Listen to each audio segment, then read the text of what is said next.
조선인들의 의복 문화, 한복의 아름다움. 조선의 한복은 정말로 아름답다. 한복의 풍치는 가히 세계 으뜸이라 할 수 있다. 그러나 소매는 길고 갓은 크고 불편한 데 있어서도 세계 으뜸일 것이다.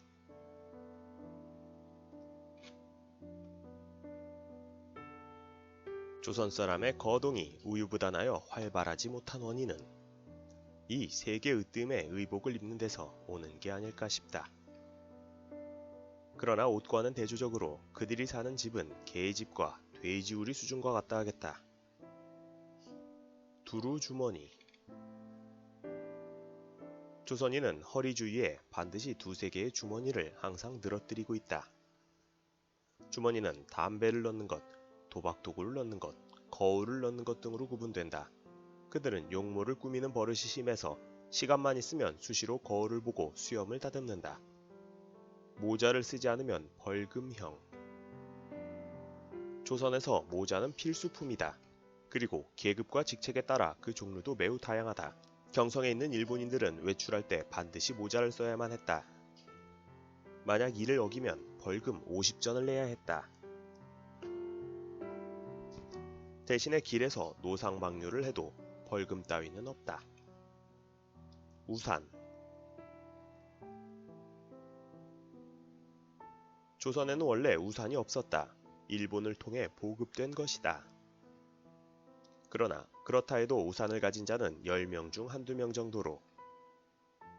대개는 우산이 없다. 조선 사람들은 비가 내릴 때는 갓 위에 기름종이로 만든 덮개를 붙이고 옷은 그냥 젖은 채로 걸어 다닌다. 부녀자의 기호. 양반 부녀자는 다른 사람에게 얼굴을 보이는 것을 부끄럽게 생각하는 풍습 때문에 의복이나 장신구 등을 조달하는 것에도 항상 모두 하인에게 구해오도록 시킨다. 그런데 부녀자에게도 엄연히 기호가 있다. 하인이 어떻게 부녀자의 기호를 맞게 구해올 수 있겠는가? 그러나 물건을 사는 것은 일체 남자에게 맡기게 되니 조선의 부녀자는 남자의 생각 안에서 그 기호를 만족시킬 수밖에 없다. 모자 만드는 기술. 조선의 미술품 중에는 전혀 감복할 만한 것이 없지만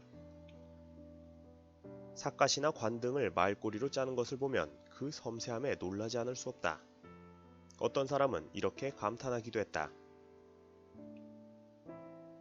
이것은 마치 거미가 거미집을 만드는 것 같이 섬세하다.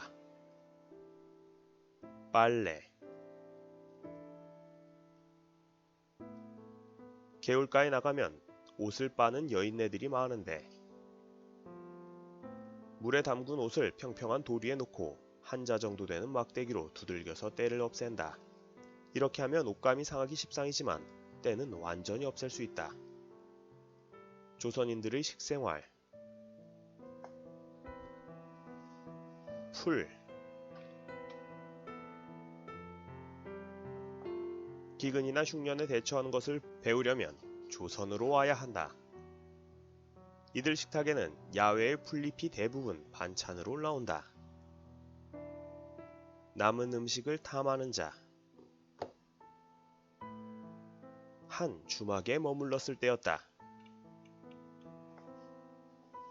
주모는 내 돈주머니가 묵직한 것을 보고 좋은 손님이라 생각했는지 저녁상을 한 상 가득 차려왔다. 이윽고 내가 저녁밥을 들었을 때 어떤 남자 하나가 다가왔다. 주인은 그의 모습을 보자 퉁명스럽게 이야기한다. 여기 무슨 용무가 있어서 왔어? 썩 돌아가? 그러자 남자가 말했다. 나 일본 사람 구경하러 왔다. 네가 남은 음식 때문에 왔다는 거 모를 줄 알고?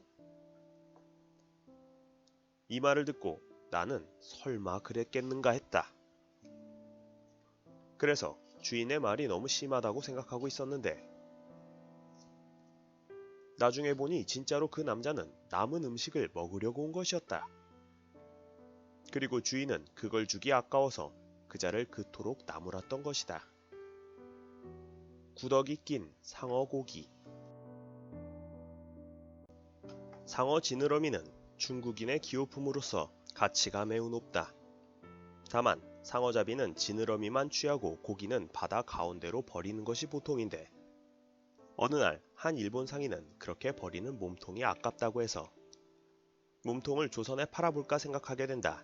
그래서 상어 몸통을 소금에 절였다. 그리고 부산을 향해 출발했는데, 때마침 초여름이었다. 2, 3일 지나지 않아 고기는 부패해버리고 이상한 냄새가 배 밑바닥에서부터 올라와 4, 5일 후에는 구더기가 끓어서 감당할 수가 없게 된다. 이대로 부산에 도착하면 콜레라의 매개가 될지도 모른다고 생각했다.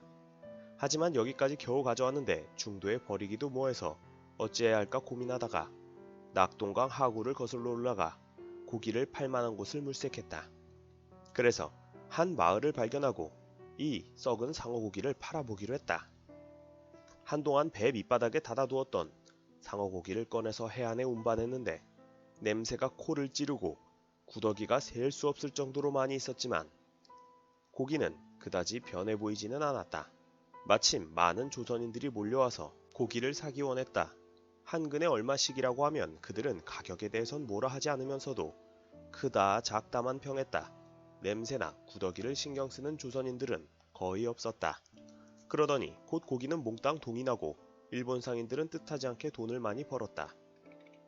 게. 조선인들은 개고기를 즐겨 먹는다. 집집마다 기르는 개들은 전적으로 고기를 위해서 기르는 것이다. 한 마리 가격은 일본 통화로 40에서 30전이었으니 귀한 손님이나 좋은 일이 있지 않으면 함부로 잡지 않았다. 마치 일본 사람이 닭이나 돼지를 잡는 것과 같았다. 그런데 조선의 개는 기본적으로 인분을 먹고 연명했다. 그래서 어린아이가 똥을 싸면 개를 불러서 항문을 핥게 만들었는데, 개가 핥고 나면 깨끗해졌다 하여 그냥 아이의 바지를 입혔다.